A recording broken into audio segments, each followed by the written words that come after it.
आखिर क्यों हनुमान जी कर्ण पर क्रोधित हो उठे और अर्जुन के लिए कर्ण को घायल करने लगे। आज की वीडियो में हम इस बारे में जानेंगे, लेकिन अगर आप इस चैनल पर नए हो तो चैनल को सब्सक्राइब करके बेल आइकन जरूर दबा देना। त्रेता युग में जन्मे हुए राम भक्त हनुमान जी को कौन नहीं जानता। इन्होंने रामायण काल में बहुत सारे योद्धाओं को हराया था और आज की दुनिया में हर कोई जानता है कि हनुमान जी कितने ज़्यादा शक्तिशाली हैं और वह चाहते तो बिना किसी की मदद से रामायण युद्ध को अकेले ही खत्म कर सकते थे। त्रेता युग में जन्मे हुए हनुमान जी आखिर क्यों अर्जुन की मदद करने के लिए द्वापर युग में आ गए। तो दोस्तों बात यह है कि एक बार भीम को अपनी शक्तियों पर ज्यादा घमंड हो गया था कि उनके जितना बलवान इस पूरी धरती पर कोई भी नहीं है। तो एक बार हनुमान जी ने उनको सबक सिखाने के लिए एक साधारण बानर का भेष बनाया और भीम के रास्ते में अपनी पूछ रखकर बैठ गई। और जब भीम वहां से गुजर रहे थे तो उन्होंने वृद्ध बानर रूपी हनुमान जी को देखा तो उन्होंने हनुमान जी को कमजोर समझकर बोला, हे बानर, तुम्हारी पूछ मेरा मार्ग रोक रही है तो तुम इसे जल्दी हटा लो।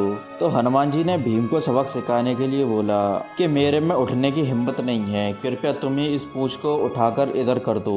तो हनुमान जी की ये बात सुनकर भीम पूछ को हटाने का प्रयत्न करने लगे, लेकिन फिर भी काफी कोशिश करने के बाद में भीम हनुमान जी की पूंछ को हिला भी न सके, जिसकी वजह से उनका शीश लज्जा से झुक गया और वे समझ गए कि ये बानर कोई साधारण बानर नहीं है। तो भीम कहते हैं, कौन है आप मुझे साधारण बानर तो नहीं लग रहे। तो भीम की ये बात सुनकर हनुमान जी अपने असली रूप में आ गए और हनुमान जी को असली रूप में देखकर भीम का घमंड चूर चूर हो गया। लेकिन फिर हनुमान जी ने भीम को एक वरदान मांगने को कहा। तो भीम ने हनुमान जी से अर्जुन की रक्षा करने का वचन मांगा। तो हनुमान जी ने वचन दिया कि मैं अर्जुन के रथ के ध्वज पर बैठकर अर्जुन की रक्षा करूंगा। और उन्होंने कुरुक्षेत्र के युद्ध में ऐसा ही किया। महाभारत युद्ध में रथ पर बैठे हुए हनुमान जी कभी कभी खड़े होकर घोर गर्जना करते थे, जिसकी वजह से बार बार कौरव सेना डर के भाग जाती थी। कोई कोई सैनिक तो उनकी गर्जना सुनकर ही मृत्यु लोक के द्वार पर पहुंच जाते थे। कर्ण और अर्जुन के अंतिम युद्ध में भी ऐसा ही कुछ हो रहा था।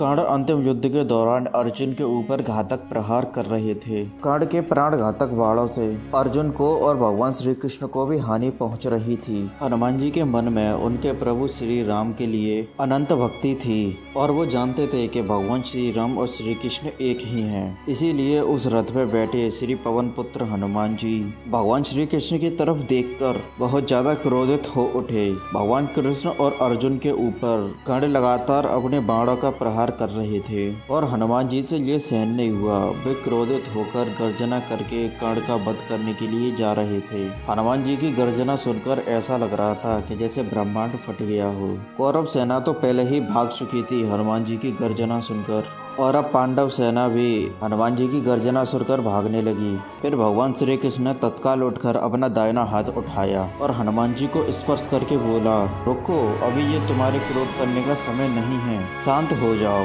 भगवान श्री कृष्ण के स्पर्श से हनुमान जी तो रुक गए, लेकिन उनकी पूंछ खड़े होकर आसमान में हिल रही थी और उनके दोनों हाथों की मुट्ठियां बंद थी। वो दांत कटकटा रहे थे और अपने अग्नि नेत्र से कर्ण को घायल कर रहे थे। हनुमान जी का क्रोध शांत न होते देखकर भगवान श्री कृष्ण ने कहा, हनुमान, मेरी ओर देखो, ये त्रेता युग नहीं है। तुम्हारे पराक्रम को तो दूर, यहाँ पे तुम्हारे तेज को भी कोई सहन नहीं कर सकता है। मैंने तुम्हें इस युद्ध में शांत रहकर बैठने को कहा है और तुम शांत हो जाओ। तो फिर हनुमान जी ने अपने आराध्य देव की ओर देखा और शांत बैठ गए। तो दोस्तों, आई होप आपको वीडियो अच्छी लगी होगी। अगर वीडियो अच्छी लगी हो तो वीडियो को लाइक करके चैनल को सब्सक्राइब जरूर कर लेना और बेल आइकन जरूर दबा देना।